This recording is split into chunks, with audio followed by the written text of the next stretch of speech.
Hey, I'm Dr. Mark Rosenberg, and today I'm going to talk to you about stomach sleeping. You don't sleep on your stomach, do you? I hope not. First, I'm going to give a little anatomy lesson. This here is a spine, plastic spine, don't worry. No, not to worry. And the body of the vertebra, each individual segment is called a vertebra. The body of them bears weight. In between each body is a disc. And the joint that's made up in the posterior rearward part of the vertebra is called the foramina. Foramina. Say that 10 times fast. And when it gets misaligned, that's what can press on the nerve.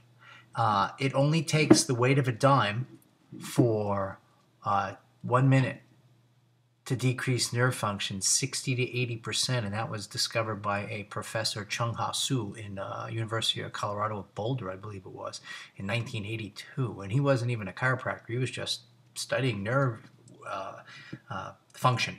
Okay, but I'm not going to talk about neurology today. Today, I'm going to talk about sleeping on your stomach. So basically, these curves that we have a lumbar curve which curves forward. Well, let's forget about that curve because my spine's not doing too well.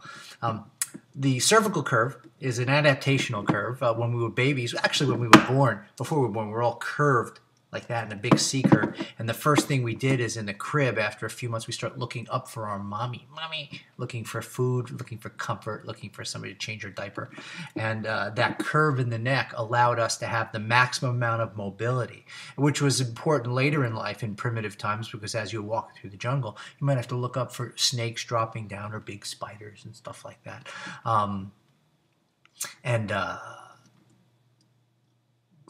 It was important that your neck was freely movable. And if you look at the vertebra, by the way, the smallest vertebra in the body are the cervical vertebra, the neck vertebra, and the largest ones for stability are your low back vertebra. Okay? And that being the case, when you sleep on your stomach, all the torque takes place in the neck. Now, I'm a martial artist, as you know, because you visited my website before. And if I held your neck in the position that you slept in, okay, for 30 seconds, you would complain. And what happens is people can sleep in that position for anywhere from minutes to hours with pressure on the nerves. And that's not a healthy thing to do. These nerves, okay, there's two parts to every nerve, by the way. There's a sensory part and a pain part. 1/3 of the nerve, the sensory part and the motor part, excuse me. The sensory part feels things. It feels pain, it feels temperature, it feels kinesthetic awareness. I could touch my computer screen. I can feel that through my fingertips. And the motor part tells the muscle to contract. When the nerve gets pinched or pressed upon on the motor part, you have a lack of function. Okay, people come into me and they'll have a complete muscle atrophy because there's pressure on the motor nerve. They don't know it though sometimes because it doesn't hurt. Now, if the bone should shift a little bit differently and it hits the pain or sensory part of the nerve, you know it right away. And the nerve, by the way, is 2/3 sensory, so we feel much more than we do. So that's why people who will sleep on their stomach will wake up and one arm is numb, because basically they pinched off both the motor and the sensory part, and they can't lift it. Oh, I can't lift my arm. It's because what happens is they pinched off while they were sleeping the motor and sensory nerve. Now, most of the times you do that, you wake up and it doesn't really need any attention. You just got to get out of that position. But long-term sleeping on your stomach, you could actually train the muscles to stay tight on one side and overstretched on the other. And ergo, you wind up having a problem. This clear tube here depicts the spinal cord. And the spinal cord becomes the brainstem, which becomes the brain. And if there's torque in this, it actually pulls the brain down against the base of the skull. And it can cause all kinds of problems like migraines and dizziness and nausea, general crabbiness, if you ask me. So again, sleeping on your stomach is not good. Now, I didn't even get into the fact that the rest of the spine is pretty heavy.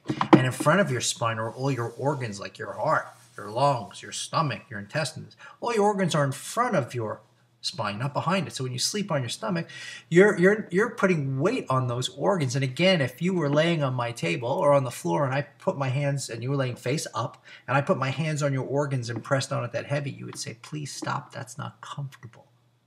Okay, so again, rest. Sleep is when we're supposed to rest. It's supposed to be when we recharge our bodies. It's supposed to be when we repair any injuries we had during the day. And you should wake up feeling great. And if you sleep on your stomach, if it's not already hurting you, you're building in an injury.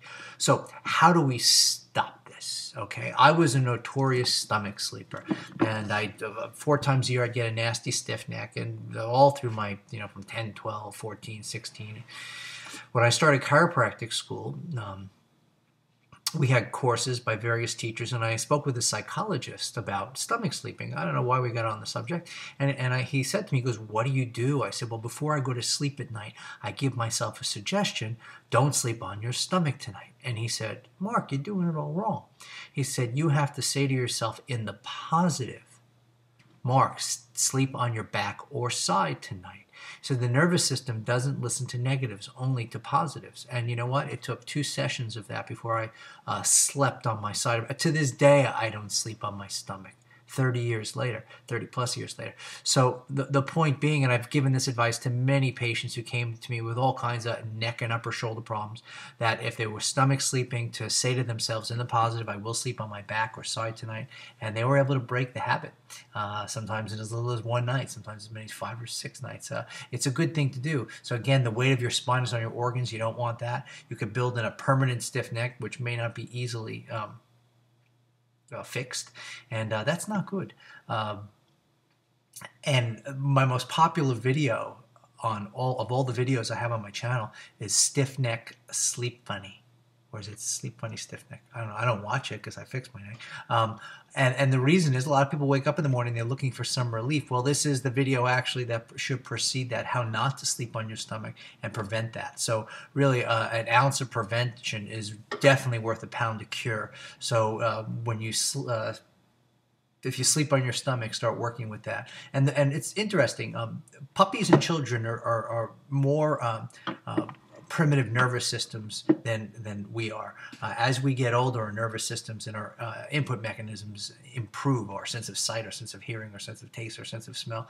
So if you have a child or a puppy, and they're going to run across the street, and you say, "Don't run across the street," they don't hear the don't, and they might run across the street. If you said to them, "Come here," they would come to you, because that's couched in the positive. So if you want to think of it, that's another analogy, if you think of it that way, you have to speak to your nervous system in a language that it will understand. And by the way, that opens up a whole new chapter on positive thinking, does it? But that'll be another video. Okay, thanks for stopping by. Thanks for telling your friends. And the channel's growing. And speak to you soon. Bye.